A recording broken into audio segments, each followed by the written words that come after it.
Hello and welcome again to the Simuldub Saints, your guide to seasonal anime dubs. I am your host, LaserKid, and with me, as always, is my trusty co-host. Hello, I am Archangel, lover of cat girls. You just heard our theme song, Wherever I Go, from friend of the podcast, Ampren. Link in the description. Please check out his awesome music. Well, here we are again. Somehow we are back. And since last time, 2 of the Simuldubs for this season have actually started.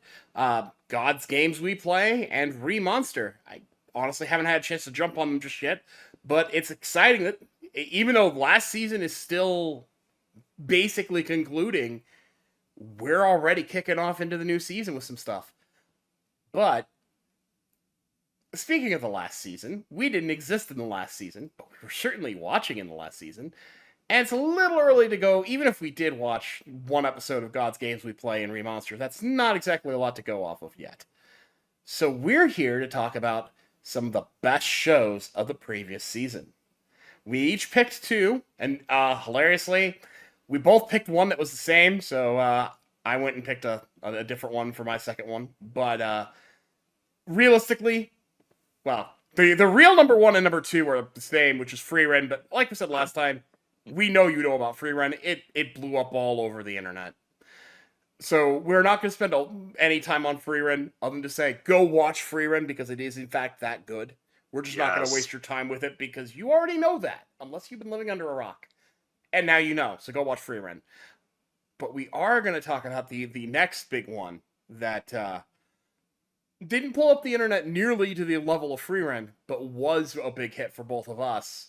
Apothecary Diaries. And Ark, you've been the one who got so into this after one episode, you went and bought all the light novels and started reading ahead of us. So why don't you tell us a little bit about the Apothecary Diaries?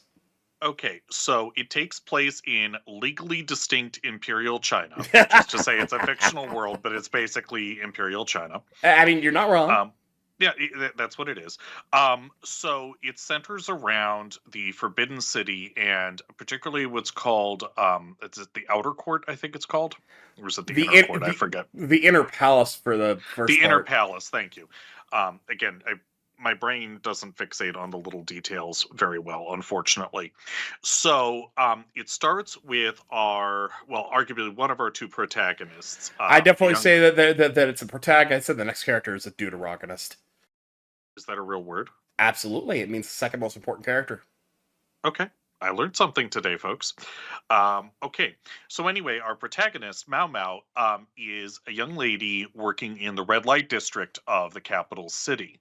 Not as a prostitute, or a courtesan, I should say, although there's both. They're 2 different things. And she's grown up there. Long story why. She is the adopted daughter / apprentice of a local apothecary. You can see where the title comes from. And she goes out of her way to not appear particularly attractive because sometimes pretty girls are just kidnapped and taken to the palace to be essentially sold off by relatives, quote unquote, to work in the Inner Palace. And that's what happens to her because she forgets to touch up her reverse makeup. So all of a sudden, it's not like she's a sex slave or something, because the way it works, at least, I don't know if how closely this tracks to historical China, but the way it works is there's a whole mess of different consorts for the emperor, only a relative few of whom are important and seen on a regular basis. But there's anyone serving in the Inner Palace has to be either a eunuch, a guy who's been castrated, or they have to be a girl. And so there's always a demand for serving women, and that's the position she finds herself in, is just another bottom rank serving girl. And fortunately or unfortunately, rather fortunately for a lot of people, her thought is, Mama's thought is, I'm just going to keep my head down. This is none of my business, and I'm just going to work off my time, and then I'll go back home because she's under contract. Unfortunately for that plan, she is possessed of a great deal of curiosity, a great deal of knowledge, a great deal of intuition, And she winds up getting involved in things because she's curious. And then it becomes known to certain important people that she has a great deal of knowledge, particularly since the doctor serving in the inner palace is a wonderful human being, but a completely useless doctor. Yeah, I mean, I think he just needs more education. Honestly, I think he's got Oh, the yeah. aptitude. He's not all that bright, actually. Not that he's stupid, but he's of slightly lower than normal intelligence, but certainly completely uneducated as a doctor. The doctor in the inner palace. Whereas Mama's adoptive father is actually a disgraced eunuch, and he actually studied medicine not just in China but in the West. So he is almost doubly a trained doctor, and Mama's learned quite a lot from him. So anyway, she comes to the attention of Jinshi, who is a A very a beautiful eunuch. eunuch. All Yeah, the girls love him. and all the boys love him to the point where when he's invited out for drinks, he has to take precautions to ensure he doesn't get molested. But he is, for whatever He needs reason, been put in iron-plated ass charge. covering. Yeah, yeah. Remind me to send you the Mojo Jojo meme put on the video here. But anyway, Ooh, I um, will do that. But yeah, no, Jinshi's actually our aforementioned deuteragonist, and probably my. Well, actually, I really like both of them. So, yeah, he's a bit playful, a little bored. He's been put in charge of this place for whatever reason. I know why, but there's only so much I can say because first of all, we don't light want to novel completely reader over spoil the here. show. I actually haven't completely caught up, but I'm well ahead of where the show is, and so I have he my happens to theories notice. about him, but yeah, Yeah, which I'm you're holding not your gonna. tongue We're on. not gonna. I will let you expound at length later, and I'm just gonna sit here and bite my tongue. But anyway, so Mamo comes to Jinshi's attention when she starts kind of casually looking into something that he's investigating. Oh god, what even is the first thing? I forget, but it's like, Oh gosh, I honestly don't remember the first thing. There's so many individual cases that. What's really interesting though is that they all add up together over time. so it's a combination of there's elements of detective drama, there's elements of medical drama, there's elements of social slash noble drama with all the different I love the political intrigue. consorts and It's stuff. really Yeah, interesting. and at first it's just the back and forth between consorts inside the inner palace. So one of them, Consort Gyokyo, Bao Mao actually becomes one of her serving girls. And what's funny is we haven't mentioned yet, Mao Mao, in addition to all of her knowledge, she's kind of weird. She is She, delightfully quirky. A yeah. very refreshing main character. So she is kind of emotionally stunted. I'm not sure if it's a matter of nature or nurture, probably both, I'd say knowing her both. background. Definitely But say she both. doesn't like I don't think she's capable of comprehending romance, really, which is an interesting thing because I'm pretty sure Jinshi's falling in love with her.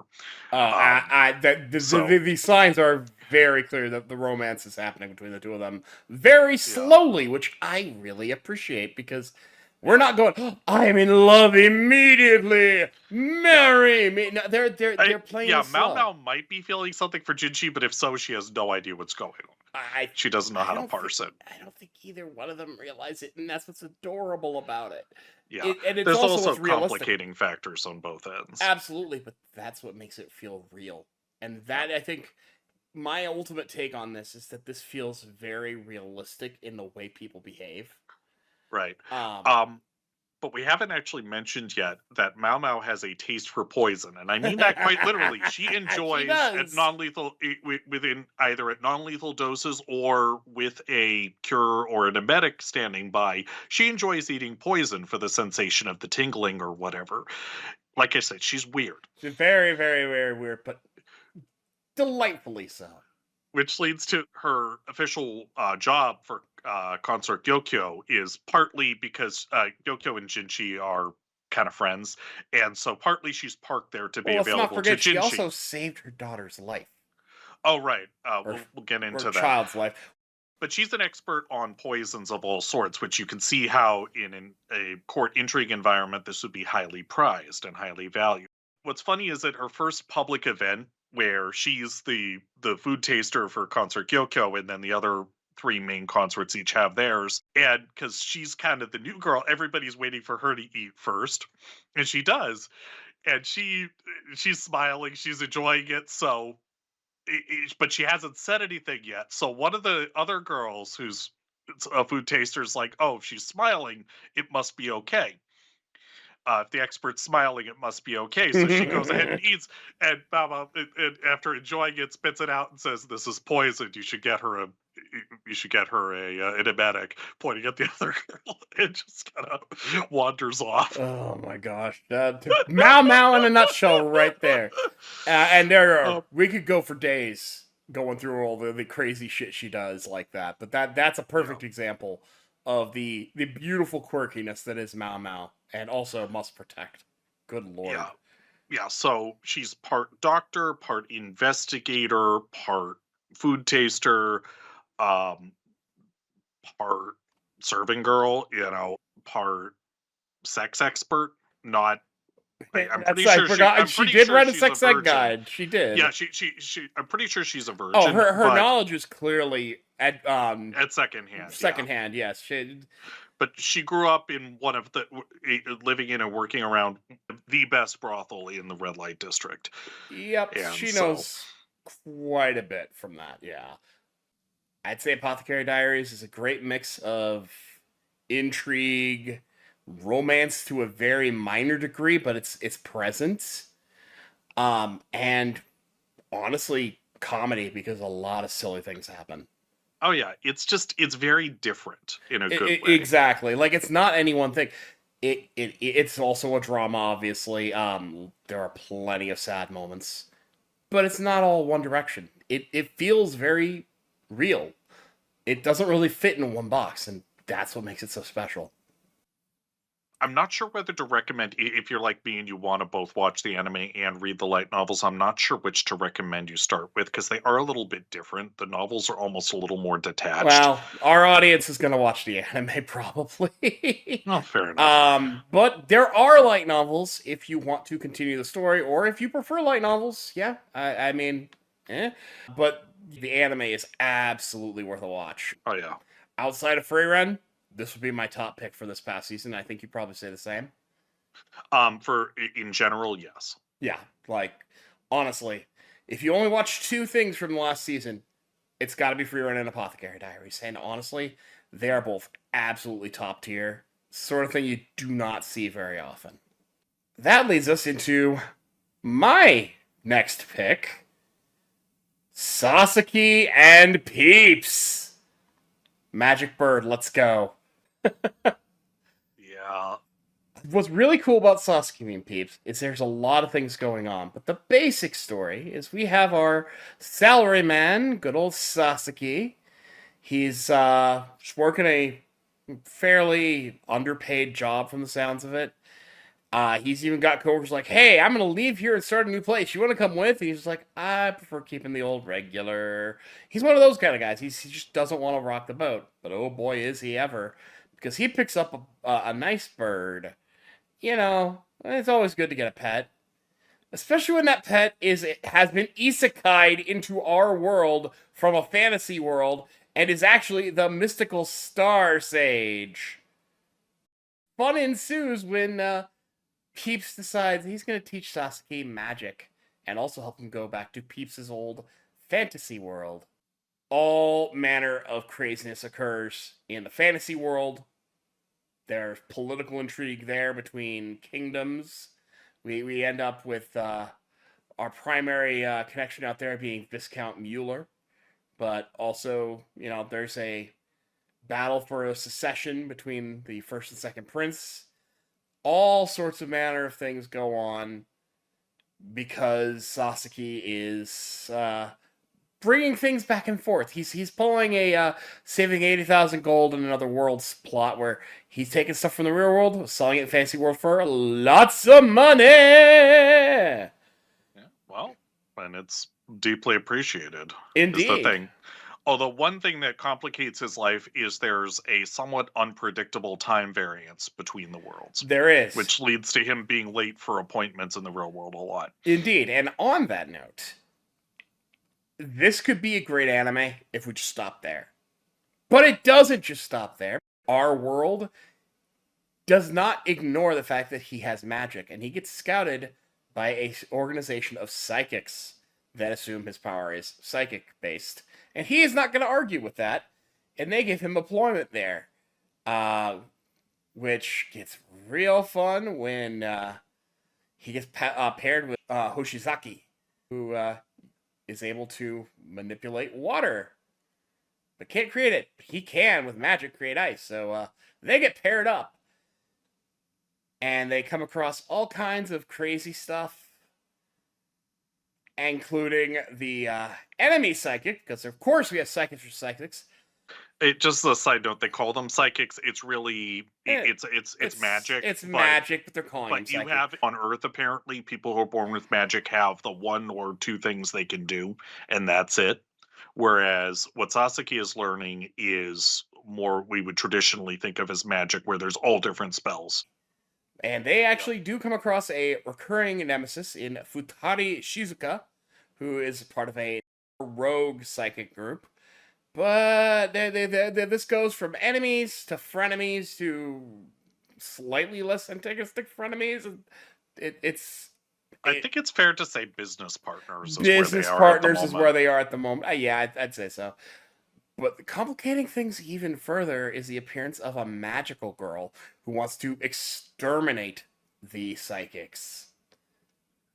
But Sasuke's technically not a psychic. He is using magic. And this leads to all kinds of complications, especially when he's going back and forth between the worlds. And honestly, so much happens, especially when characters cross from one to the other. Be it Futari Shizuka, or a certain princess that sneaks around. Sasuke's world is huge, no matter which side he's on, and what I really love is we get storylines on in our world, we get storylines in the fantasy world, and there's stories that cross between. It's expertly written in that way, and I really appreciate the difference. It's an isekai, but it's not like any other isekai I've ever seen. The closest would be that Saving 80,000 Gold in Another World, but that plays it up more for giggles, although it's not entirely. There are stakes, but it's much more of a comedy. This has comedic moments, but this treats its situations a lot more seriously, I'd say. Yeah, it deals with it as if the stakes are real, like you say. It's definitely a show for people who like having lots of threads going, lots of plates spinning at the same time. Some people love that. Like, it's this, I keep calling it a Dickens novel because, there is that. Some people like that, some people don't. That's fair. Yeah, if you're not into complicated stories, it's definitely not the one for you. For me, it is, though, because I like lots of stories if they're all interesting. If that's the case, I'd say Sasuke nails it. Yeah, I also love how our protagonist Sasuke, he, as LK said, he presents himself as just your basic Japanese salaryman and so forth. And for the, if none of this stuff had happened to him, he would have just stayed that way. But I think the reason he stays that way is like LK said, because he wanted to, not because he had to. No. He has learned a lot in business, and when circumstances require it, he can pull some astonishing scheming out of his ass. I'm really impressed with it. Likewise, yes. He doesn't want to get too crazy, but he can. Yeah, he's also smart enough to, very much in the Sun Tzu school of thought of, instead of crushing someone, turn them into an ally. He's very good at that. The Son Goku school of thought. Why make an enemy when you can make a friend? Right. Well, I know what you're doing. I'm making Goku's it silly. Approach is quite what Sun Tzu had in mind, but yeah, same idea, I guess.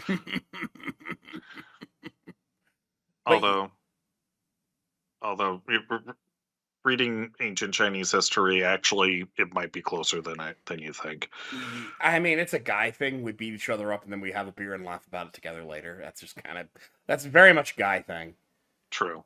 That's just kind of how we are. But True. yeah, Sasuke and Peeps, you didn't peep it during the season. Maybe go back and take a look. It is absolutely worth it. And I know you want to talk about this next one, Ark, so I will let you have it because I know for a fact you were reading these books before there was an anime. Well, okay, so the title is The Weakest Tamer Began a Journey to Pick Up Trash, and I Yay, highly, Isekai long-term title. yeah. Um, yeah, so I initially noticed it on Bookwalker because instantly, if you're wondering where we find all these light novels, it's Oh, a it's service Bookwalker. called Bookwalker. So global.bookwalker.jp. Almost So certainly anything that's most on the people global, listening will know about Bookwalker, but if you don't, yeah, Bookwalker is a yeah. place to find all these light novels, and it's not just light novels, they also have manga and also audiobooks. This podcast is not sponsored by Bookwalker, but after this, it should be. Considering how much money I've given them over the years, yeah, they should give some of it back to me in exchange for a sponsorship. No, seriously, I I, buy an embarrassing uh, amount of I am light aware. novels. I also do, just not to the same degree as you. So, as stated, the title is The Weakest Tamer Began a Journey to Pick Up Trash.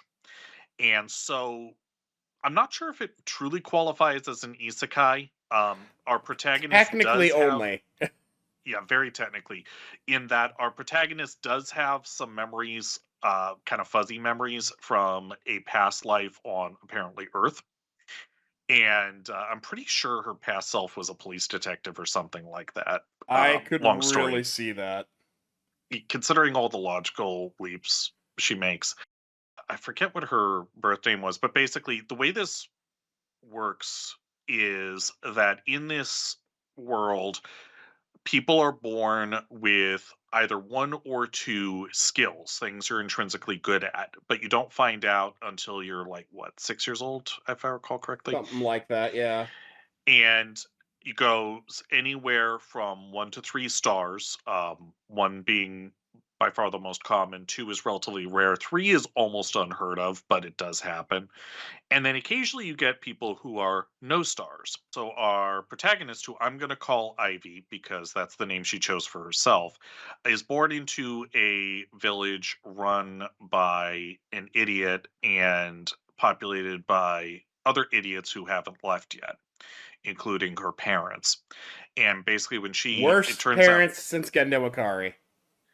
they're up there, yeah. Yeah, Gendo's worse because That's why I these said, ones yeah, just, no, they're not yeah, Gendo bad. these ones just want to kill their kid. Yeah, not mentally Um, abused, yes. yeah, Although they do um, that too.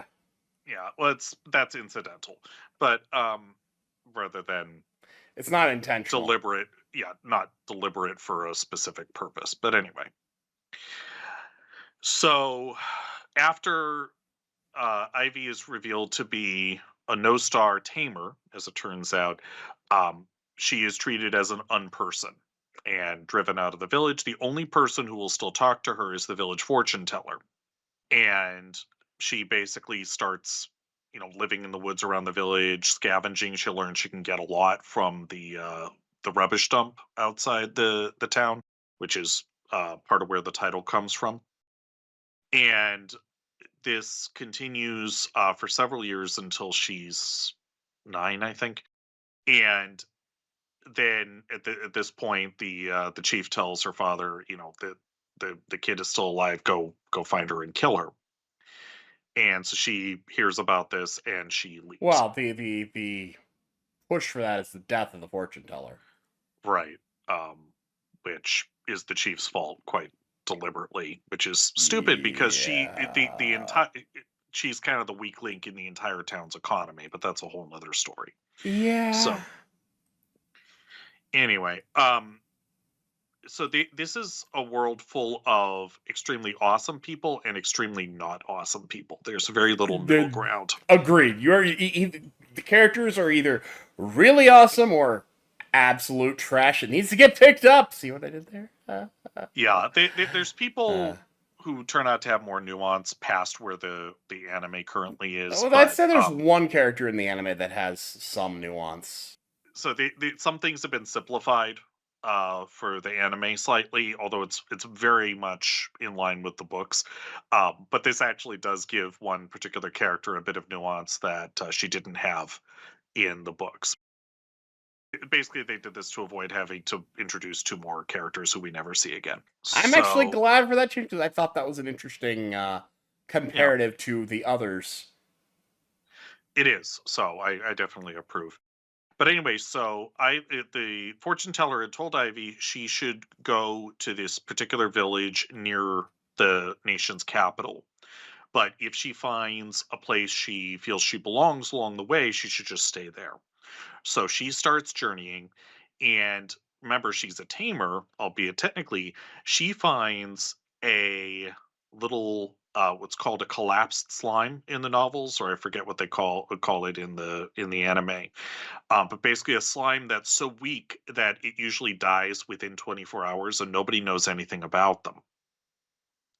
And she is able to tame it because, ironically, because her mana is so weak. Um, because the thing is, people have tried to tame these things before, but even a one-star tamer's mana will overwhelm them because the way And it they works go is you, pop. yeah, and they go pop. So the way you tame an animal is by giving it some of your mana, and um, although there's some questions as to whether we'll get to CL in a minute. So she names this little slime Sora, and it turns out that it eats healing potions, even expired ones, in fact, especially expired ones, but it also eats their files. And slimes, tame slimes are very important because they're how you dispose of garbage in this world. But slimes, depending on their type, can only eat either organic or inorganic matter. Sora being able to do both is incredibly unique. So Ivy very intelligently realizes she should probably keep this to herself. So when she's around other people, she usually keeps Sora in a special bag. And Sora is very adorable I just want to and give a shout out poo to Monica poo. Rial for that voicing of Sora because "Brr, brr" is the funniest. Oh yeah, It's she great. she had way too much fun with it. Absolutely. So props to you, Monica Rial. That is awesome work. Yeah. Honestly, the entire voice cast deserves praise in this show. All the shows we've been Oh talking yeah. about, the voicing is. I mean, if you're watching Simuldubs, you know the voice casting has been amazing lately. Yep. Um. Yeah. So Ivy also meets an what's called an Adondola, which think big giant doom kitty. These things are It's Red monsters, 13, basically. Yeah, except not except she's talking, blue. and it doesn't Yeah. talk. Yeah, not literally. She does vocalize, and Ivy starts to learn what she means after Yeah, a you while, get sort of, noises, but but you it's don't get not. literal Yeah. language. And she is an animal, so she names this Adondola CL. And so Adondolas are stupidly overpowered monsters to the point where if one shows up, they usually keep to themselves, thankfully, but if one shows up and like attacks a town, it would probably wipe the town unless like S tier adventurers happen to be there. These things are incredibly dangerous. Um so CL is actually quite young relatively, but it's still stupidly OP from a human point of view. And so CL basically tames herself. She Because when an animal or slime or whatever is tamed, it gets the tamer's crest on it, and CL just it's still to the point where I'm at in the novels. They haven't gone any further, at least in English. It's still very much an open question as to how CL has done this, but CL can either hide or show Ivy's taming mark as she desires. Um, so I guess the conclusion is either a critter can be forced into being tamed or can voluntarily be tamed. And so Ivy goes on and goes through several different uh, towns and has adventures. The main meta plot that comes up in the second half of the show um, is that there's a large organization that is kidnapping, especially children, for, shall we say, commercial purposes. Slavery is a thing in this world, but only if you're a bad criminal, you basically get put into the salt mines to die, and if you go severely into debt, you get enslaved for a set contract under specific laws in order to pay it off. So, but this organization is kidnapping children for, shall we say, not safe for work purposes of their clients. Yeah. And this becomes Ivy's problem when she is targeted. And so she's around these adventures. And we haven't mentioned Sora also has the ability to tell when people are good or bad, essentially, or at least when they mean Ivy harm, which is, again, kind of unheard of. And so uh, Sora gives her the heads up that there's some not nice people around. And so she thinks she could trust these adventures she's fallen in with because there's monsters around, and they're like, come with us, you can come back to town with us. So she talks to them, and they're like, we'll keep you safe. And she's like, the heck with that. Let's lay a trap and roll these people up. And they do. So, and the thing is, this is why I think Ivy's past life was as a police officer or detective or She something. comes up with a lot of clever ways of dealing with this, yes. Right, but it's all out of her memories, which she at those fortune tellers. Yeah, they constantly go, "Are you sure you're a kid?" Right, and also she at this point, Ivy's passing as a boy, again to make it less likely that she'll be attacked. And so she won't be able to keep that up for much longer than the anime goes, because she is starting to grow up. But she's also, because of living in the woods for years, she is kind of scrawny, and honestly, I think she's just petite anyway. Yeah. And one person's actually picked up on it, but we'll keep the secret. And yeah, I think she's met enough good people that eventually she's going to stop doing that. So anyway, I mean, the story is very heartwarming, because I think that if there's a central theme to this entire story, it's that everybody has value. Yes, I definitely agree with that. So there's very much a running theme, particularly with Ivy and her steadily growing circle, her family that starts growing. So at this point, it's her, Sora, and Ciel. More people obviously will come later, but I'll leave that to people's imagination. I'm sure we'll find more, absolutely. But for each of them, let's go through the three we have. I mean, Ivy, we already discussed how she was basically thrown away by her family. Sora should have died if not for the help from Ivy. Right, and something that weak, most people would think, it must be useless. And that's actually the case for Ciel as well, because I don't know if they mentioned this, or at least really emphasized it in the anime. I don't recall there being any specific issues with our friend Ciel. Well, remember when they meet Ciel, she's dying. That's true. That's true. Beat to shit and dying. Did in the anime, did they explain why? No. Okay, that's something that it'll probably come up. Yeah, it'll come up when we. I'm sure there'll be. I don't know, because it was explained like almost right away in the books, so I'm not sure if they just forgot about it in the anime. Well, adaptations be like that, and we really shouldn't be going into light novel stuff, dude. All I'll say is Ciel had family issues too. Interesting, but yeah, Weakest Tamer went on a journey to pick up trash.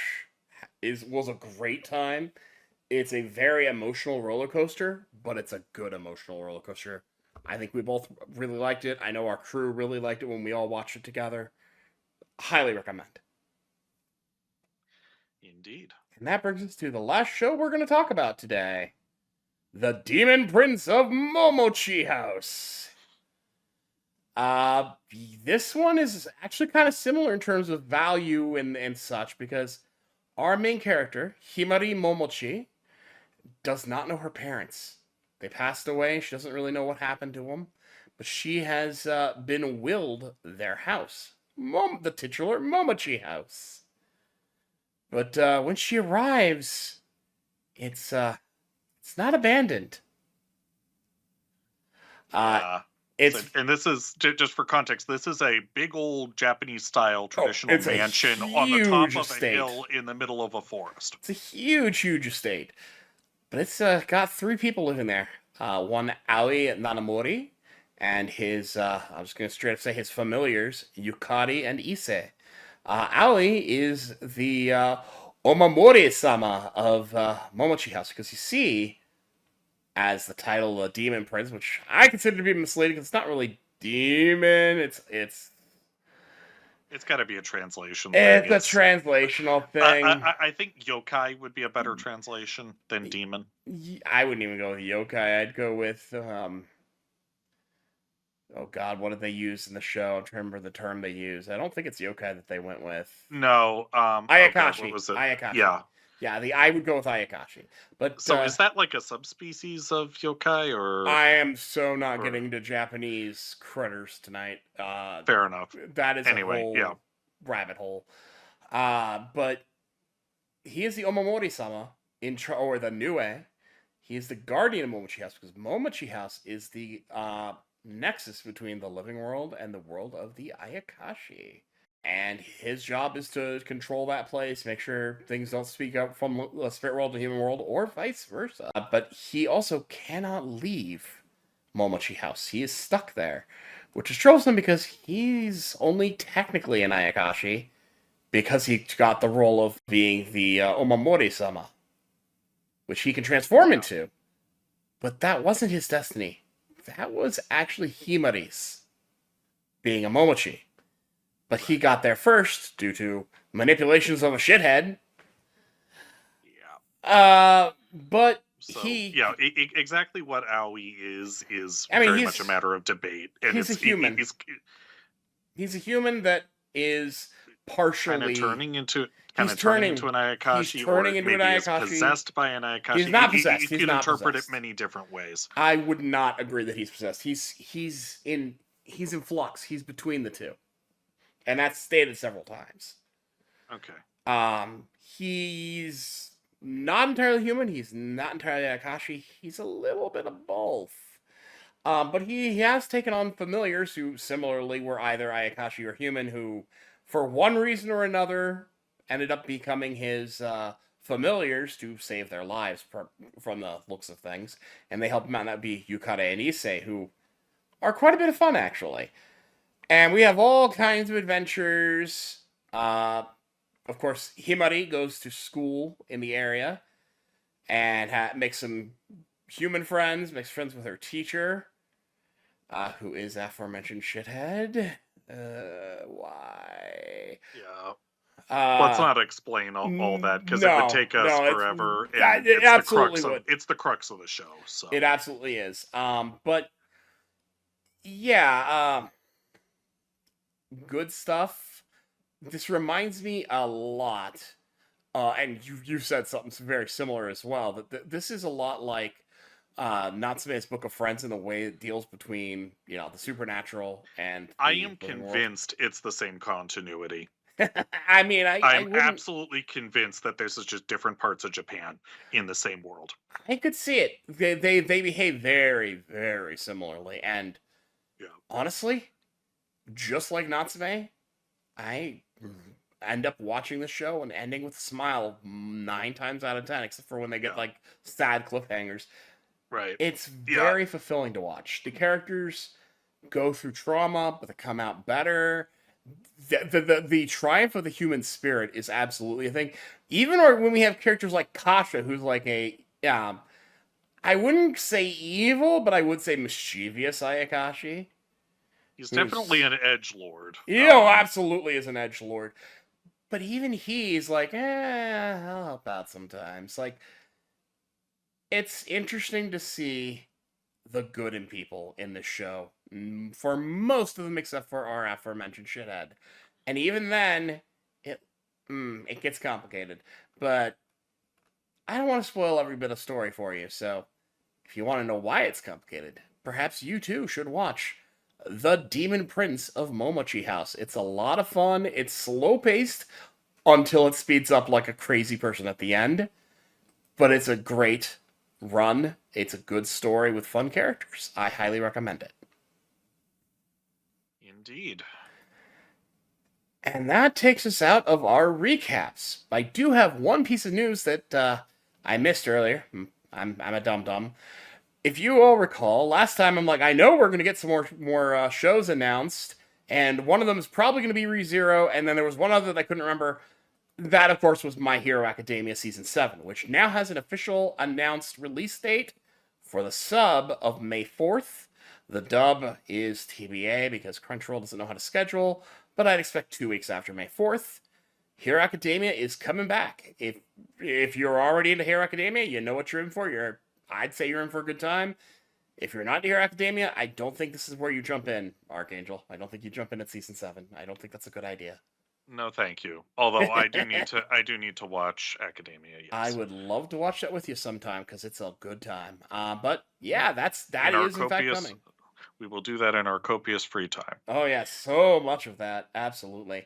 But yeah, that's there, and I don't know if they're gonna simuldub ReZero or not. I actually somewhat doubt it, but it probably will have a dub before the season is over. So also keep an eye out for that in the near future. But that is it for episode 2. We've had our look back. We've had a little bit of news. We've had a couple of shows start. So that's it for episode 2. Ark, where can they find you? If you need me for some reason, contact LK. But that's gonna be your answer now, huh? Until such time as I have something else that I do that's publicly visible. Like I said, if you know me for my professional stuff, you know where to find that. We need to set you up a dummy email or something. I'm never gonna check it. That just seems cruel. That's true. I don't check my real email very much. Yeah, about that. You probably should. Yeah, wink, wink, nudge, nudge. But yeah, Archangel the ever uncontactable. He's putting it off on me. But if you want to get a hold of me, you can find me on Twitter at LaserKidPrime. You can find me on Blue Sky if I ever actually go to Blue Sky at LaserKid. You can also find me over on Tsunami Faithful with all of my friends and colleagues over there. We are having a episode coming out pretty soon where Kuro V-Lord and I talk about ninjas and zombies and demons. Oh my! That brings us to a conclusion on episode 2 of Simuldub Saints. Thank you so much for listening. Hopefully we got some of you guys to come back. Maybe more of you start hearing. Listen to us ramble on about the entire spring season on episode 1 afterward. This is obviously a much shorter episode because we're not talking about 26 shows this time. Yay! But thank you for joining us. But we don't feel like it. I'm not doing that again. Hell no. Yeah, not at any length anyway. But we will see you all again next time. Yeah. I'm going to murder you.